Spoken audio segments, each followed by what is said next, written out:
Welcome, everyone, to the last panel of a wonderful conference.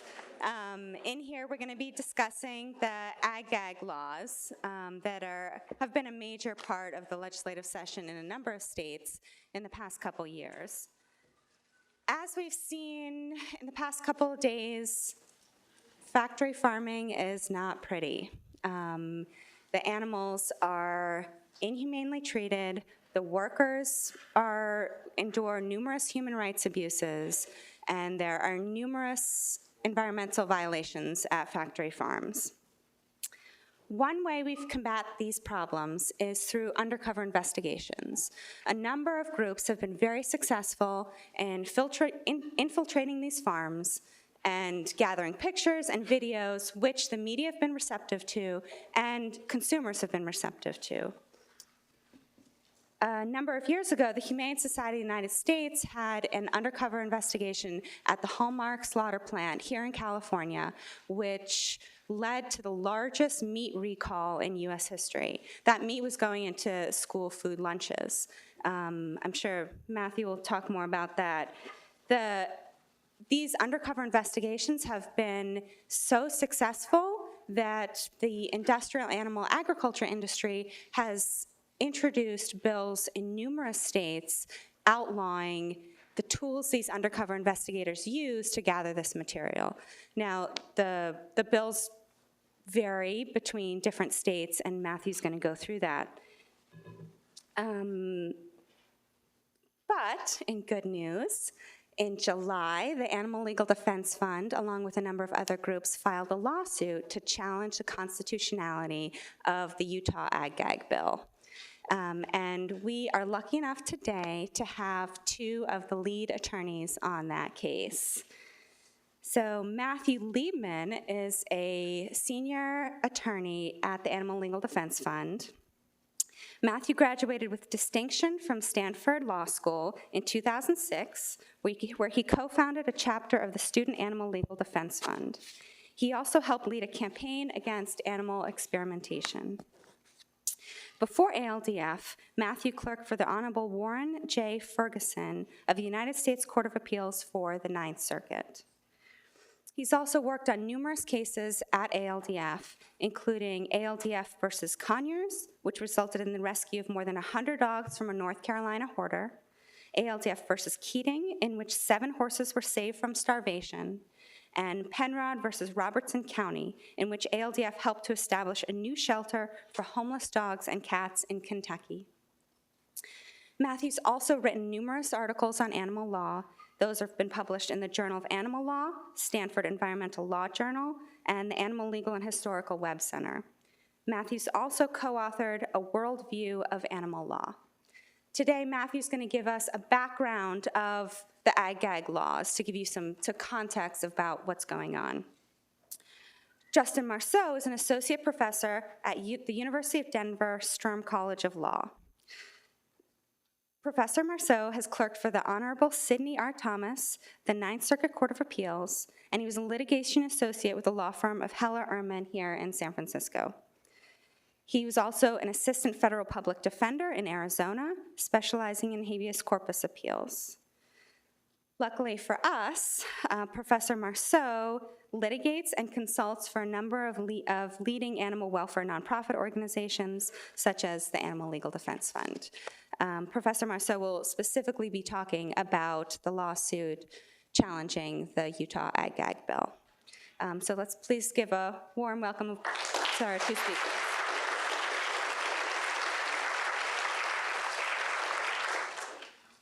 Thanks, Nicole. It's great to be back here. I think serendipitously, this is actually the classroom where I took both free speech and constitutional litigation, so this is right. So let me start off with a quick poll. Can you raise your hand if you're vegetarian or vegan? Awesome. Leave them up if your decision to go vegetarian or vegan was influenced in whole or in part by footage that you saw of slaughterhouses or factory farms. Okay, so a good number of you, which I think demonstrates what's probably intuitive, which is that these exposés change consumer behavior, they disrupt the bucolic narrative, that predominates in our culture of what farms look like, and exposes the ways that animals are in fact treated. So let me talk about a few specific investigations. There have been something like 80 undercover investigations by animal protection organizations in the last 15 years or so, and pretty much every single one of them has revealed pretty egregious cruelty.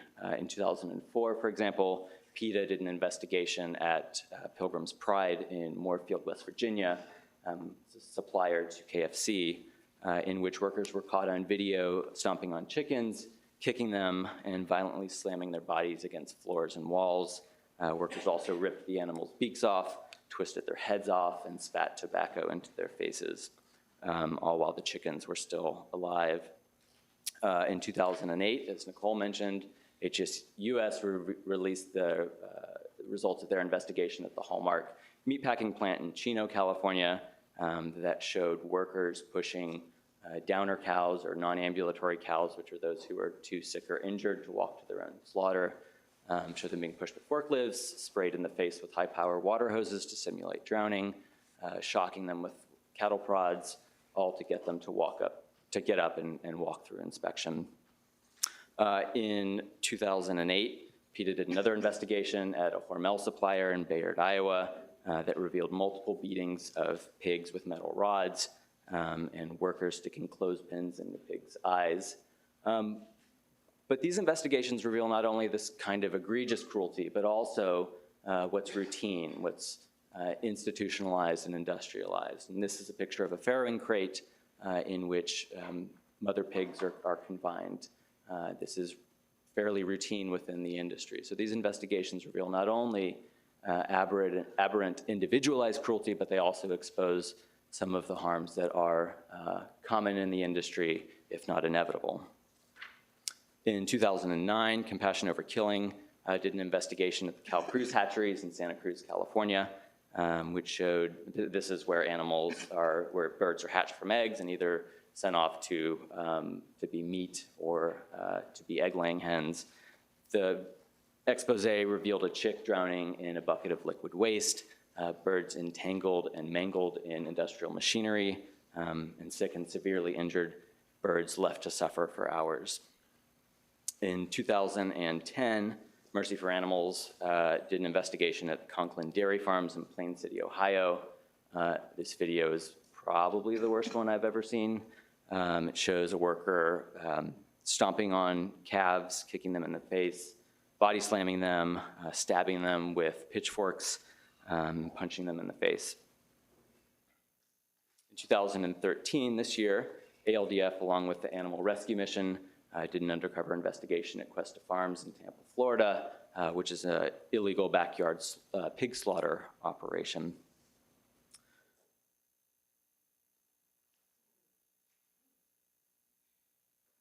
Now, obviously, these investigations have a variety of bad outcomes for industry, one of which is criminal prosecutions.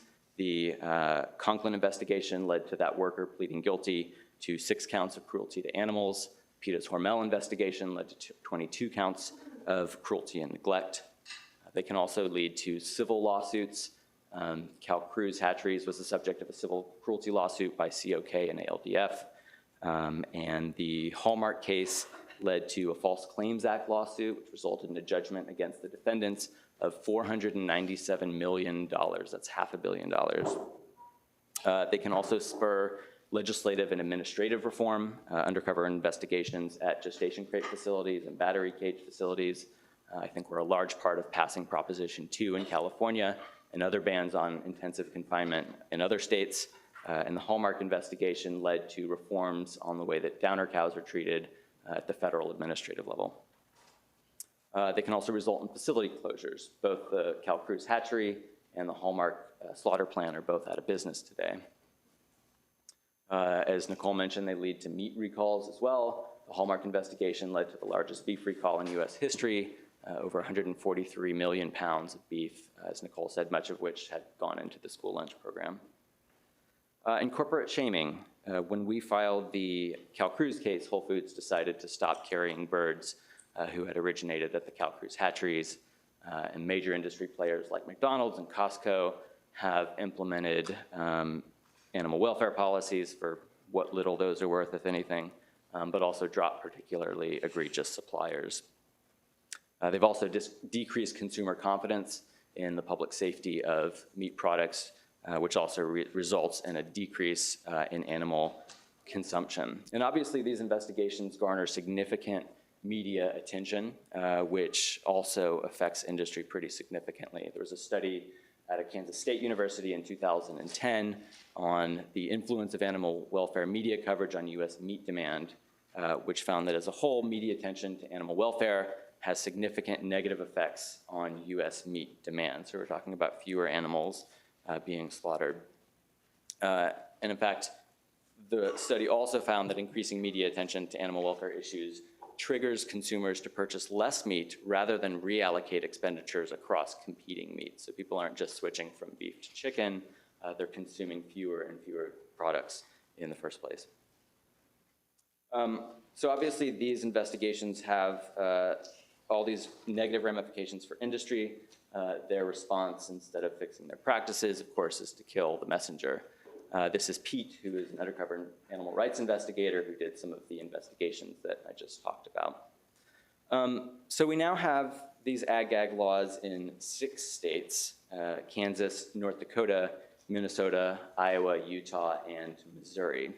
You'll sometimes see, as Chris Green said yesterday, Arkansas and South Carolina on the list, and the recent Mother Jones story and their infographic also include those two, which is unfortunate because those states do not actually have Ag Gag laws. So the modern trend, obviously, that has only been in the last couple of years, but 3 of the existing Ag Gag states actually passed the laws in the early 90s. So in the late 80s and early 90s, there was a slew of state legislation targeting direct action by animal rights advocates. These are basically the early state analogs of what at the federal level was the Animal Enterprise Protection Act, later the Animal Enterprise Terrorism Act. And a few of these states had the perhaps foresight to add filming provisions to their state Animal Enterprise Protection Acts. Kansas was the first to do so. In 1990, they passed their Animal Enterprise Protection Act, which included a provision that states, no person shall, without the effective consent of the owner and with the intent to damage the enterprise conducted at the facility, enter an animal facility to take pictures by photograph, video camera, or by any other means. North Dakota joined the party in 1991. Also in their Animal Enterprise Protection Act is this provision, no person without the effective consent of the owner may enter an animal facility and use or attempt to use a camera, video recorder, or any other video or audio recording equipment. The next one was Montana, also in 1991, whose law provides that a person who does not have the effective consent of the owner and who intends to damage the enterprise conducted at an animal facility may not enter the facility to take pictures by photograph, video camera, or other means with the intent to commit criminal defamation. So those sat on the books, to my knowledge, unenforced, which is not to say that they didn't have a chilling effect, but no one was prosecuted under those acts. But there were no undercover investigations that I know of in any of those states, so perhaps they nevertheless had a chilling effect on undercover investigations. But nothing happened for about 20 years, and then in 2011, we saw the rise of the modern Ag Gag bills. In February of that year, Florida introduced a bill that would have made it a first-degree felony to take a photo or video of a farm without the owner's written consent. A month later, Iowa introduced a bill that would have made it a crime to take photo or video without the owner's consent, or to even possess such a video, or to gain access to a farm through false pretenses. In April, lawmakers in Minnesota introduced a bill that's virtually identical to Iowa's, leading to some speculation that the bills had a common source, which may or may not be the American Legislative Exchange Council, or ALEC, which is a right-wing legislative think tank that essentially writes model legislation for state governments. They were behind a lot of the voter ID laws, the the Florida Stand Your Ground law, things like that. And on April 26th, Mark Bittman in a New York Times blog coined the term ag gag, which is ubiquitous today. And the next month, New York introduced a bill that would have made it a crime to record at a farm without the owner's written consent. None of those bills passed, but in 2012, they came roaring back. There were 10 bills introduced in 2012, Illinois, Indiana, Iowa, Minnesota, Missouri, Nebraska, New York, Tennessee, Pennsylvania, and Utah. And 3 of those laws did pass. So those are the 3 modern ag gag laws. The first to do so was Iowa, and given the backlash against the 2011 bills, which were so clearly focused on documentation, Iowa took a step back and tried to reframe the issue. So instead of focusing on the photography and videography, they focused on access. So you don't have to ban the videos if you keep the activists out in the first place. So their law says that a person is guilty of agricultural production facility fraud if the person willfully gains access by false pretenses or makes a false statement on a job application with an intent to commit an act not authorized by the owner. The next month, Utah joined the fray, and their law incorporates the false pretenses provision of the Iowa law, but still keeps the ban on filming under certain conditions. So there's 4 things that are banned by the Utah statute. The first is essentially leaving a recording device to record at the facility.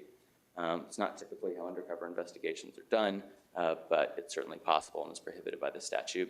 It also prohibits access under false pretenses, which would presumably include lying on an employment application and arguably even omissions on an employment application, so failure to disclose affiliation with an animal protection organization. And then this one's a little tricky. Someone who applies for employment and knows at that time that the owner prohibits recording and then in fact does record. So it's also targeted those who are doing undercover employment-based investigations. And then finally, it makes it a crime to record an image while committing criminal trespass, which is also not typically how these investigations are done. Virtually every modern undercover investigation is employment-based and not trespass-based. And then in shortly after Utah passed its law, Missouri passed what we refer to as mandatory reporting ag gag bills, which is quite ingenious and devious. They tried to reframe the issue in an even more interesting way than Iowa by making the law seem pro-animal. And what they require is that anyone who films cruelty to animals has to submit the videotape or digital recording to law enforcement within 24 hours. So it's sort of this, see something, say something mentality that I think has a lot of resonance. And of course it looks pro-animal. Why wouldn't you want people to tell the authorities when you see animal cruelty? Well, in fact, investigations take weeks and even months to unfold. Every single one of the investigations that I discussed at the beginning of this presentation took weeks, if not months. And that's absolutely essential to be able to show that there's a pattern of illegal conduct, to show complicity of management instead of just pinning things on the lower level hourly workers. And so, in fact, it was quite clear that this was another attempt to shut down undercover investigations rather than a pro-animal bill. Nevertheless, it passed. In 2013, we saw 11 bills introduced. Arkansas, California, Indiana, Nebraska, New Hampshire, New Mexico, North Carolina, Pennsylvania, Tennessee, Vermont, and Wyoming. And I'm very happy to report that not a single one of those passed. We were 11-0 in the state legislatures, and a lot of that is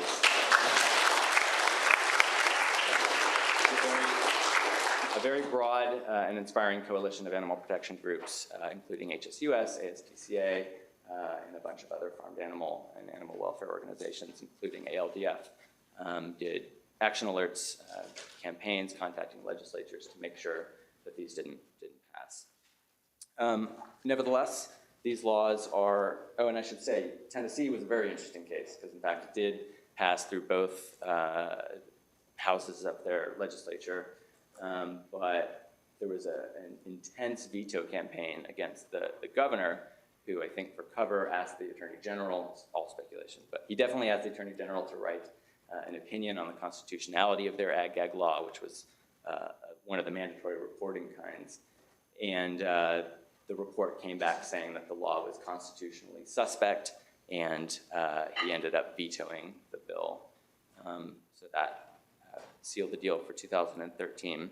But nevertheless, these laws are still on the books in 6 states.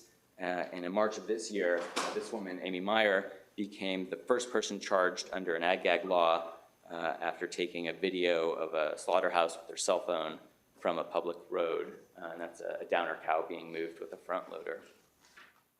The charges were dismissed without prejudice after Amy demonstrated that, in fact, she was not trespassing and was filming from a public easement. But obviously, the threat of erroneous prosecution has an enormous chilling effect, and how we fight back against that is going to be the topic of Justin's talk. Thank you.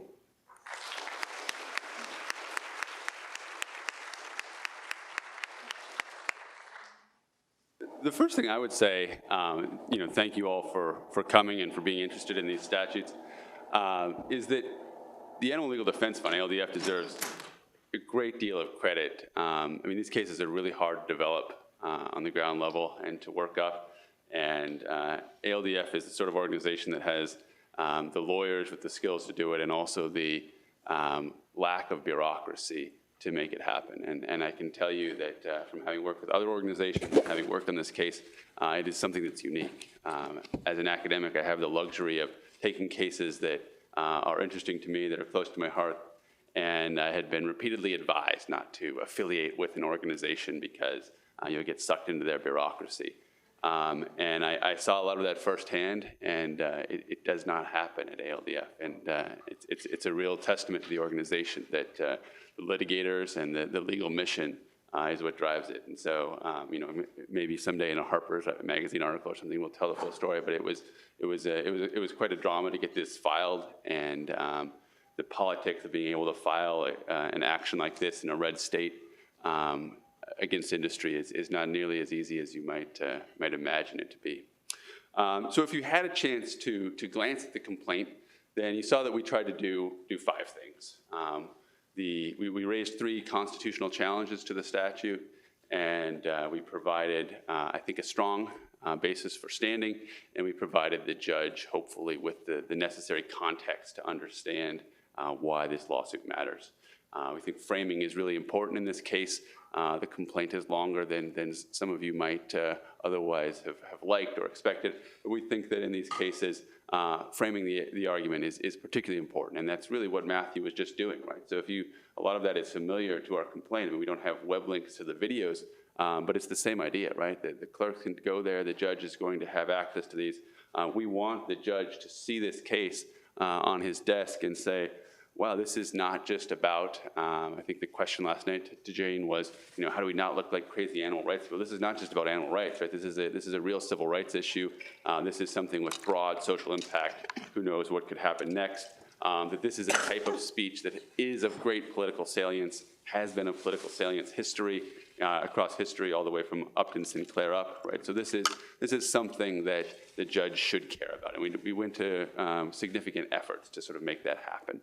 The second thing we did, which Matthew didn't touch on, and I will touch on briefly, is try to establish standing. And for the law students in the room and the lawyers who haven't had to litigate 1980 constitutional cases for a while under 1983, standing is the bane of our existence, right? And it's one of those things that never goes away. And when you're sitting in law school class, and when I'm teaching standing even, I see the students' eyes glaze over, and everyone says, why can't we talk about something interesting again? Let's talk about the First Amendment. But it really is important to think about these things up front, and I bet we'd be happy to take questions about it, but Matthew and I alone have probably talked on the phone for 15 or 20 hours just about standing in this case. It's important stuff. You don't want to get dismissed on standing, because then you're getting newspaper articles about, you lost, but you didn't really lose, right? So we put a lot of effort into standing. I think we have a great case. What did we do to establish standing? What do our plaintiffs have that give them standing? ALDF in particular, I'll start with, and I'll talk through some of the other plaintiffs if you saw them, but ALDF has hired an investigator that is willing and able to go and investigate in Utah. If you remember the famous Lujan case, where they said, no, they don't have standing, they weren't there, they didn't show they were going to go to this area, and they were going to be impacted by the loss of an endangered species. In our case, we said, no, we do have the plane ticket. We actually have somebody there that's ready to go. We have a contract with this person. They will go investigate the moment the law is off the books. We also hired probably the premier national expert on advising in animal investigations to lead ALDF investigations generally, but to lead the investigation in Utah. So this is a person who has expertise on how to make these effective. So we have someone on the ground who's willing to do it. We have a contract with that person. We have done almost everything you could imagine doing. Not surprisingly, right, because this is the game we play in constitutional litigation. The state of Utah's motion to dismiss nonetheless tries to speculate about what more we could have done, right? And in Utah's mind, we should have an activist standing on the boundary, or the property boundary, more or less, waiting to go in the moment the law strikes down. They should have a tent that says, we're waiting for the Ag Gag Law to lose, and then we're going to go in. Our complaint should say exactly the name of the facility that we want to go undercover into, by all means. Right? I mean, but this is the sort of game we play in standing litigation, right? It is, you didn't do enough. Well, let me think what more you could have done. And they really have to stretch for ALDF because we did do everything that is practical. The other plaintiffs, just to touch on them briefly, also have great claims to standing. PETA, the People for the Ethical Treatment of Animals, joined the lawsuit. They have a history of, as Matthew showed, successful and great investigations across the country. They would like to do work in Utah with and separate from ALDF. We have an academic who teaches on issues of veganism, history of food, uses undercover investigations as part of his research, right? He gives national talks. He is a prominent lecturer, and this is actually his research. So the failure to be able to produce these videos, to be able to get the information, he is willing to swear on an affidavit, going to hurt his research and hurt his professional agenda. Similarly, we have journalists, local journalists, and a larger national. You may have heard of Counterpunch, a magazine, a progressive magazine. They want to and will cover an investigation and have covered them in the past. And Counterpunch, in particular, has a nice history of covering investigations by PETA, by Mercy for Animals, and they want to cover a story in Utah. So the state's response to those type of plaintiffs are that they aren't saying they're going to violate the law, so they must not have standing. And our response is quite simply that you don't have to be saying you're going to violate the law in order to have standing. It is enough that they are suffering an informational injury, right? I mean, what we're talking about with standing, this game about who has a case or controversy, is are you injured? And informational injury is something that exists, and is something that we are litigating. And then the last plaintiff is the one that Matthew showed a photo of, Amy Meyer, who was prosecuted, and her theory of injury is unique still, right? I mean, her theory is, I'm not going to violate the law. I'm in fact still afraid that they're going to come back and prosecute me again for what I did because they dismissed the case without prejudice. Her theory of injury is, in fact, I'm afraid that when I walk on a public easement behind slaughterhouses and take pictures, I may again be charged by prosecutors and hailed into court and miss work, right? This is not an insignificant chill. And the last thing I'll say about standing, because I think it is one of those things that we dismiss out of hand, is in doing the groundwork that's necessary to find plaintiffs, we came across journalists who wanted to do ag-gag stories and were chilled from doing them. They can't join the case for various reasons. Their editors don't let them, or they're afraid, right? I mean, it's one of the tragedies of standing is that you have people, the very fact that they're afraid to do the story makes them, as non-lawyers, afraid to participate in this process, right? They don't know what the application of the law is, and they don't want to get their paper in trouble. They don't want to lose their job. I mean, I frequently give the example in a class on constitutional law of, the contaminated pond that you want to challenge lack of enforcement on. And you say, well, who's your ideal plaintiff? And you say, well, somebody that goes there. Well, what's better than that? Somebody that's going to go swim there. Oh, great. So what's their affidavit going to look like, right? And you say, well, they're going to say that they want to go swim in this pond. And I say, and they want to go swim in the pond that they have identified as contaminated with waste. And that the very fact that you're saying that looks not credible, right? It looks not credible. And that's the sort of conundrums that standing constantly brings us into, is right? You have to say, I want to go to the place that's really dirty. I want to go to the place that's been polluted. And the court says, well, that doesn't seem credible. And now for you know, a group, somebody like Amy, they say, well, it doesn't seem credible, maybe, perhaps, that you're going to be arrested again.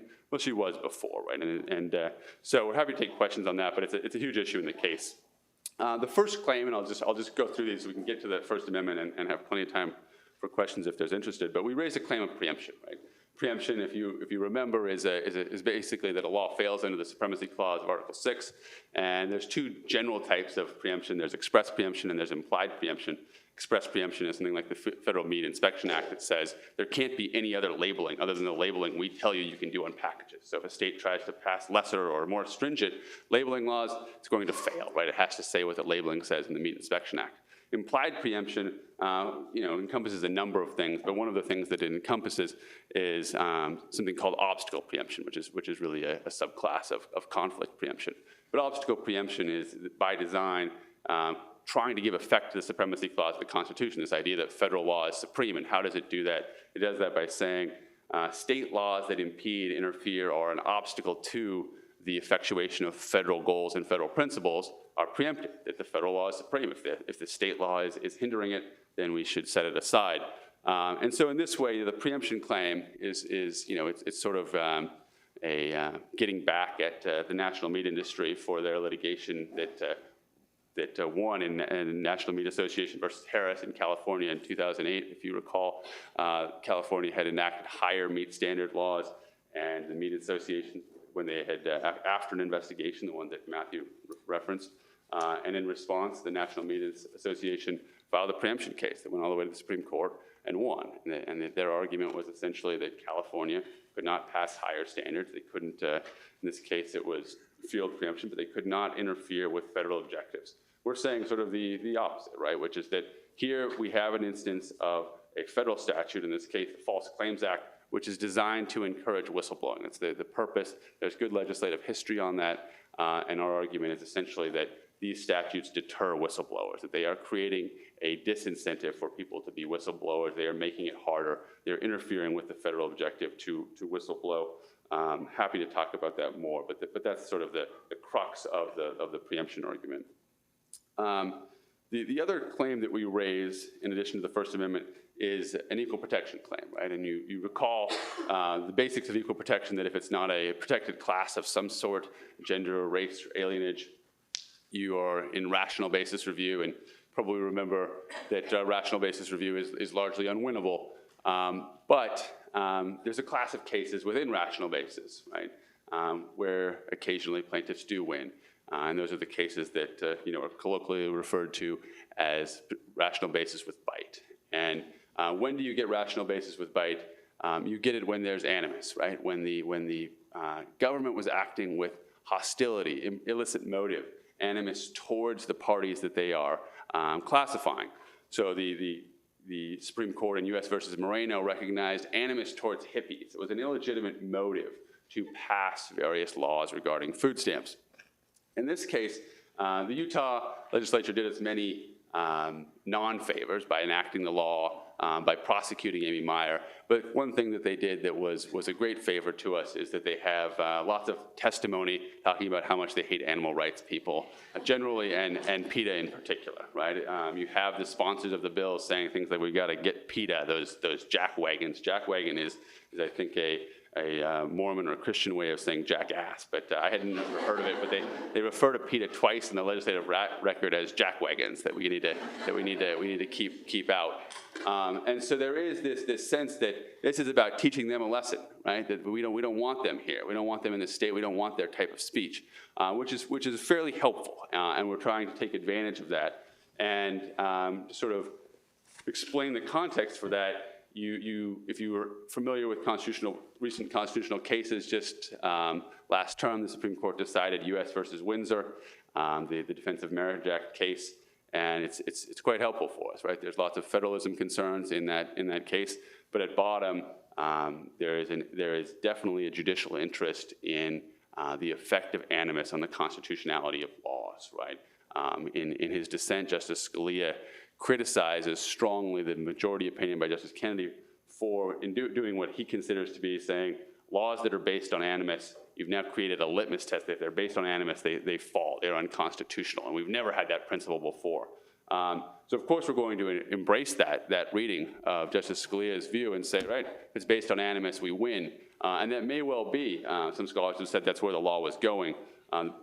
I'm somewhat skeptical of that, in that I don't think there's any silver bullets in constitutional law. But at the very least, what we know after Windsor and the line of animus cases is that it's not true rational basis. It's not that the government can say anything and you win government. It's that we're going to be able to say, tell us what your purposes are in this law, other than wanting to go after PETA, other than wanting to go after animal rights groups. Tell us what your purposes are and let us have a court assess whether they were rational and legitimate. So far, the proffered purposes given by the government are to punish trespass and punish fraud. Those probably aren't going to be good enough because they already have laws on the books that punish trespass and punish fraud. This is not always trespass. This is not always fraud. They're going to say some other things about protecting property rights and the like that we're going to have to respond to. But this may be the rare instance where a rational basis claim could survive a motion to dismiss and require the government to come up with some real discussion. The only other thing I will say about it is, well, I'll leave it at that for now, so we can talk and you can ask questions if you want. So the crux of the claim and the motivating force and something that of the case that Matthew and I have been discussing for a long time is a viable First Amendment theory. And perhaps if you read the complaint, you were surprised that there was less focus given to a right to news gathering. And I think that some journalists who have looked at it have commented on that to me. It's there, it's pled, it's certainly an available cause of action. We're open to the idea that there is a general First Amendment right to gather news, but as many of you probably know, that's largely foreclosed by existing case law. I think lawyers that represent media organizations don't like the Brandenburg case and want us to argue it more forcefully. We're open to it, and I can tell you that national media groups are joining us as amici and are helping with the case, very interested. But I just wanted to flag for you that although that's not our central theory, we don't rule it out. We're open to the idea of a more robust First Amendment theory of news gathering. So what are we arguing? What is our approach under the First Amendment? First Amendment analysis is difficult to map out, and it's because there's not a directional flowchart that's sort of linear, right? It's more like boxes to check and things to think about how they fit in. But insofar as there's any linear track in First Amendment, I suppose it is that you need to identify the speech at issue, and then you need to identify whether it's content-based or not. And so to track our thinking on these laws along that spectrum, the first question then is, what is the protected speech? We know certain things aren't protected at all, and to hear the legislators and the some of the media responses say, well, isn't this just protecting against trespassing? This isn't speech, is it? Well, one of the forms of speech that we identify in the complaint and that we think is strong is the speech of image and audio capture. The idea that capturing an image, the idea that capturing a sound is itself expressive conduct. You might say, well, it sounds like it's the gathering, not the expression, and so how does the First Amendment apply? And I'm happy to take questions on that, but I think that the short answer is the First Amendment, like all of our Constitution, evolves, and the circuits that have addressed this, including the Seventh Circuit, have held speech capture image capture is speech. And the reason for that is that as we stand here with our cell phones or our iPads and I take a picture out at the audience, if we say that's not speech, okay, what if I start streaming it? Then it is definitely speech. Do we have to wait for me to push the stream button on the iPad? Do we have to wait for that? No, and I don't think it's practical. And so one of our theories that it is speech is that image capture is speech. And I think that we're not going to get hung up there, but it's a question that often comes up. What is this speech? And I think that's one of the forms. A second form of speech that we have identified explicitly in the complaint is the act of applying for the job. I think what the ACLU called resume fraud, but what Matthew referred to as under the statute, gaining access through deception or false pretenses. There is an argument to be made that that is not unprotected speech, that is speech under the Constitution. Most recently, the Supreme Court in the Alvarez decision said lying about receiving the Medal of Honor is protected speech. Right? It is a form of speech. Lying can be speech. In this context, the lying is often much less malignant. It's a lie about not having gone to college. It's a lie about not being interested in animal rights. But nonetheless, that's a fight that we are prepared for, and I think that we have a good shot at winning. And to give slightly more context, in case you are dubious of that, what we think of with unprotected speech are speech types that cause harm, right? When you're perjuring someone, you're defaming someone. The court has said when there is pornography that is obscene, child pornography, injury flows from that directly. The speech itself is injurious. Right? We don't think that the false statement or the deception, the omission to gain access to an agricultural operation is that sort of speech because it is not inherently injurious. The injury that ultimately flows comes from the agricultural operation violating the law or doing things that people are repulsed by, right? So the lie itself is not causing injury. Therein is our argument. The last thing I'll flag for what is the type of speech is even if it is not protected speech, even if this is image capture and lies are not speech, under the First Amendment, when you make classifications of non-protected speech, it is still a First Amendment violation. It's a good fact for us, good fact in law, I guess. And the examples that are often given there are, it may be perfectly legal to outlaw incitement speech or threatening speech, right? You could say, you can't go and threaten someone with death. But the Supreme Court has told us that it is unconstitutional to say you can't threaten with death African Americans. Once you single out the content of the speech, even though it was not protected speech to begin with, making those distinctions within is unconstitutional. So we're in that framework. So we have speech. If you accept that, then you say, well, is it content-based? Pretty important question, because if it's content-based and we get strict scrutiny, there's no way we lose. How do we get strict scrutiny? Well, we first argue that the law is content-based on its face. How is this law content-based on its face? It's a regulation of videoing or recording agricultural operations. Insofar as agricultural operations is an activity, the statute is facially content-based, right? If we are prohibited from videoing agricultural operations as an activity, then it is content-based and we win. It's basically game over. The analogy there is just if a state passes a law that says you cannot record political rallies, it's not going to fly, right? And our argument is that this law is very similar, right? This is a law that is regulating the monitoring of a type of activity. Happens to be an activity that happens at a particular place, but it is an activity, right? The second argument that we have is that even if you don't accept that it's facially content-based, this statute you can infer a content-based motive from the legislative history. And interestingly, some of the best academic support for this, although tangential, comes from formerly Dean and now Supreme Court Justice Kagan writing about Stanford Law School's hate speech policy. So she wrote a famous article discussing that, in her view, the crux of the First Amendment, what it actually is getting at, is bad motivating factors, that we should care about the motivations for law. That is the core of the First Amendment analysis.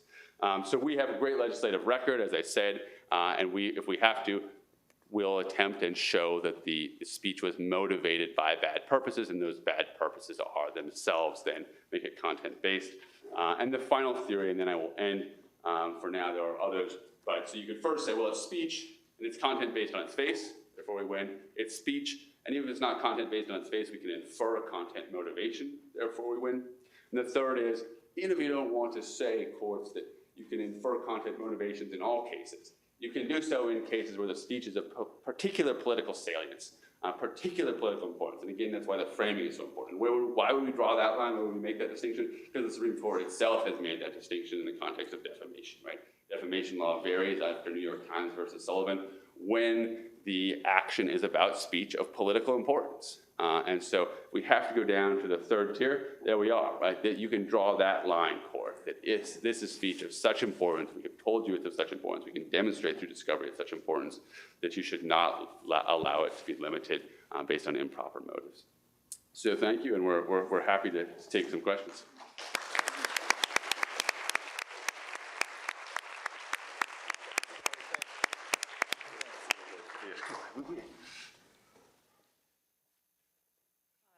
now, are these laws only limited to agriculture, and is there any attempts in other states to extend this to, for example, undercover footage at circuses or abuse in other arenas? Yeah, that's a great question.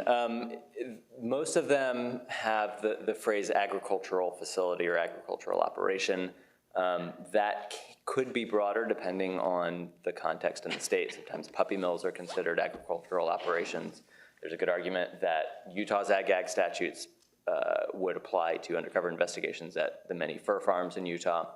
The North Carolina bill also, which failed, would have included like fracking protests and other extractive industry protests. So certainly some of the bills have contemplated that. It would be a question of statutory interpretation as to whether it included others. But to my knowledge, none have specifically singled out circus protests, but I think you could, I meant the treatment, because, so, for example, in Los Angeles, one of the biggest influences for the bullhook ban was the undercover footage of the beating of the elephants. So I'm sure Ringling Brothers would love to be able to extend this kind of thought or bill to that kind of thing. yeah, no, I'm sure they would love that. But so far, I wouldn't, I'd have to take a closer look at the definition of facility in each of those statutes. But they do primarily focus on animals that are produced rather than exhibited. And I would just add that I think that's one of the important features of the case, right, is that we are responding just as much to what could come next, right, that there's no recording at rodeos, there's no recording at the Ringling Brothers, and if this case prevails, those are certainly not going to be allowed. Or further down the line at restaurants or nursing homes or child care facilities or whatever industry next wants a gag bill.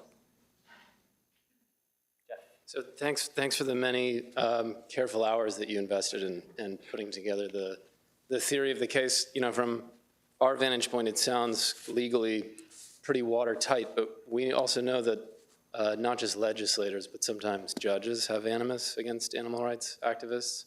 So I'm wondering if you could talk to us about what the advantages and disadvantages might have been to creating a broader coalition with groups like the Center for Constitutional Rights or the ACLU as a way of signaling to the judiciary that this is a broad issue beyond the careful pleading that you've done. Yeah, I mean, I think it's a great question, Jeff. I mean, I think from the beginning, our focus was having a coalition that would speak, you know, not in a purely democratic way to the Utah population, but to a judge that would say, well, this isn't just the Animal Legal Defense Fund and PETA, that there's journalists here, that there's other people. I mean, I would have loved journalists from the Utah paper to join. You know, in hindsight, 50-50, you know, I wish that I had an investigator talk to the journalist instead of myself, and that investigator could swear out an affidavit that would then, you know, passed it along to a potential reader of that paper, and we could have used the, you know, if I had recordings of the conversation with one reporter in particular, I mean, his theory of injury is exactly, I mean, it's sort of a textbook First Amendment injury, but he got cold feet, he got afraid, and so, you know, those were the sort of things we were locating all along. We assume that these Ag Gag Laws have a chilling impact, but it's very difficult to show, right? And we have found it in our investigations, and so we wanted to bring to the judge a spectrum of people, even if they haven't said we want to do an investigation, but the sort of national organizations like the Reporters Committee for Free Press that can say, look, our journalists generally are impacted by these laws, and I think it will hopefully provide the judge a little bit of the same context we tried to do in the complaint. It's a really good question. Hi, I'm Lori with the ASPCA. I just had actually two questions. One is I was wondering if you could talk a little more about the grounds of the motion to dismiss and what you think the chances of success are, and just give us a little sort of context for the particular judge that this case is in front of. And then the other question is, so you talked about how kind of the, you know, the state's motivations, stated motivations are often about preventing trespass and fraud, and whether if there's something about laws that single out like agriculture for special protection from trespass and fraud, and if there's some, I don't know if it's under inclusivity, I don't know what the legal theory is, but if there's something to that. Sure. So yeah, as the motion to dismiss, the content of that, as Justin said, there's a standing challenge to each of the plaintiffs. And interestingly, they skip over the First Amendment argument and respond to the equal protection argument and the preemption argument. That doesn't mean they've waived the free speech claim, but it means it won't come up at the 12b6 motion to dismiss stage. It could come up on motion for judgment on the pleadings or motion for summary judgment. So I don't know, Justin, if you want to talk more about the content in particular. Yeah, I mean, I think, probably they spend about half to 2/3 of the motion to dismiss on standing. That's why I talked about it. I think our standing is great. They don't mention the First Amendment arguments, which is, I have not seen a case like this before. It's not a concession, as Matthew said, but it's the sort of thing where if we win on standing, the First Amendment claims are going forward at this point. And they have sort of cursory responses to the equal protection and preemption arguments. The preemption argument is really opaque at this point to them, and I think our response will sort of provide clarity to the judge. But the equal protection response is sort of along the lines that you would expect. This is a rational basis claim. They have to lose. Property rights are important type of thing. And like I said, I think that our response is good, and it sort of bleeds into the answer to your second question, which is, what about singling out businesses for advantage? Historically, that's not something that is frowned upon as an equal protection matter, right? Because we might say, Lee Optical is a classic case. You remember that in rational basis. They said, all right, you have to get these. You can't just get your lenses put back in the frame by, I forget the name of that, the person who does that, but you have to have an optician or an ophthalmologist give you the prescription, even if your frame just broke, right? And that, they said, well, there was no reason for that other than the fact that you wanted to drum up more business for ophthalmologists. And they said, well, that's not a big problem. The key difference is two things. One, there was no animus against opticians or the lens crafters in that case. And two, the utility of animus in a constitutional analysis has changed greatly in the last 5 or 6 years, and particularly after the gay marriage cases. The language about animus in Windsor, like I said, it's a fair reading of it. At one point they say this law was motivated by a desire to harm a group. It's unconstitutional. End sentence, right? That's it's pretty useful for us. This was definitely motivated by animus. The judge is an Obama appointee with a pretty short track record. Has a decent Eighth Amendment case that we've looked at in 1983 context, the conditions of confinement case. Nothing on the First Amendment at all, but I think is considered fair and we're optimistic. Yeah. Did we answer them all? Yes. Okay. Thanks. Anthony. Thank you, Matthew and Justin. I'm curious, sort of a few-part question. One is, what sort of bills do we know of right now are sort of on the horizon in other legislatures? And what role do you see our ALDF's litigation playing in combating those bills legislatively? And also, actually, I forgot the second question. I'll take that one first. Yeah, I'll answer that, and then if you remember it. It's a great question, and Chris Green touched on this yesterday. The only one that's, I think, technically live is New Hampshire, but I don't think there'll be any action on that until January. So keep your eye out for action alerts if you're not already signed up. Go to aldf.org and sign up. We'll let you know when it's time to bring the pressure. And then I've heard rumblings that there's one likely to be introduced in Colorado. I expect there will be quite a few more, but I think given the track record in 2013, I'm optimistic that the tide has turned. And then your question about how the lawsuit might affect that is a good one, and Chris mentioned this yesterday, and he's our legislative person, but he certainly intends to let those states that are considering an Ag Gag bill know that they're setting themselves up for litigation, and Utah is definitely not the end of the road for us. It's expensive litigation, right, for a state embroiled, and sometimes in these animal cases, the goal is precedent, and we definitely want to make the best precedent we can here. But a city or a state government has to be mindful of the fact that these laws are suspect and can be challenged, and even if by some terrible coincidence we lose in the 10th Circuit, You know, the Eighth Circuit is still fair game. This is an issue of significant importance that, you know, there's going to be a lot of room for litigation and a lot of expense in each case that's brought. Thank you. Yeah, and the second part, which has come to me, is depending on the outcome of the litigation in Utah, how will that affect maybe our approach towards, you know, Iowa's Ag Gag Law and other Ag Gag Laws? Too early to tell, I think, but I don't, you know, I think a win will definitely mean we'll be filing more of these. A loss won't mean we won't. Yeah, and I think the way to think of it is that we've done the groundwork on one case that is really solid and has a lot of national support from all sorts of organizations. You know, it would not be difficult to file an Iowa lawsuit now. The time that it would take to do that would be pretty short.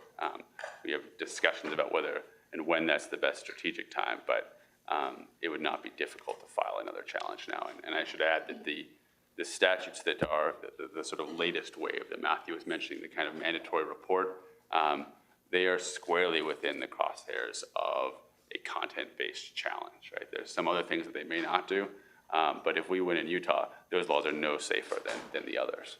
Yeah, and Iowa is in some ways a subset of Utah. Utah has both the direct ban on filming and the access by false pretenses, whereas Iowa is just the false pretenses. So yeah. I think, you know, Iowa, if the Utah law is unconstitutional, I think there's a good argument that the Iowa one is as well. Hey. Chris will be our last question. Are you guys aware of any other undercover investigations that actually have occurred in states that have existing Ag Gag laws? Like there's been some information come out and it just hasn't been followed up on, though these people haven't been prosecuted? I'm not aware of any myself. I can actually speak. Yeah, sure. Yes, Yeah. yes. There has been undercover investigations in laws with Ag Gag bills on the books, and those individuals and organizations have not come forward because they're afraid of being prosecuted. Mm. Yeah, I mean, it is one of those weird things, right? I mean, I think some of the bigger organizations, including ALDF and PETA, don't want to dump the resources into an investigation when you can't publicize it, right? Sure. If you had an entirely successful investigation, wow, we have this amazing, horrible, gruesome video. You guys want to come around the office and watch it. It's not really the point, right? And so I haven't, but I'm not surprised to learn that people have had success and then not felt like they could come forward. I just didn't know if anyone would be, you know, there's information to sort of push and test one of these in another state where someone's actually done an investigation, they have all the materials and kind of basically just taunt someone into trying to prosecute them because they've already got it. But yeah. And I think it's hard because, I mean, maybe if you guys win, and I know we're all rooting for you. I mean, if there's precedent, maybe people will be willing to go forward, but it's untested and people, I mean, it's criminal liability. Mm-hmm. So, yeah. I mean, the other thing I would add is that, you know, I mean, we really wanted to get into a state like Utah. I mean, the Amy Meyer prosecution was somewhat nerve-wracking because not only is there a person who cares about these issues that's being prosecuted, but as you know, we may all know, when there's things going on in state court, it's much harder to have a federal action going on. And so while we like the activism, the pendency of a state criminal prosecution might require a federal court to abstain, or they might do so as a matter of deference to their state court brethren. And so what would happen if somebody did come forward with one of these videos and said, hey, I did this, and baited them into prosecuting them? We cannot remove that to federal court. It's a state court litigation. And I mean, that's younger abstention. That's classic abstention then if there's a criminal prosecution. And so, you know, we wanted a federal forum. We wanted a lifetime appointed judge, and federal precedent. But yeah. Yeah, that's great to know. Okay, question. thanks. well, let's give a big round of applause.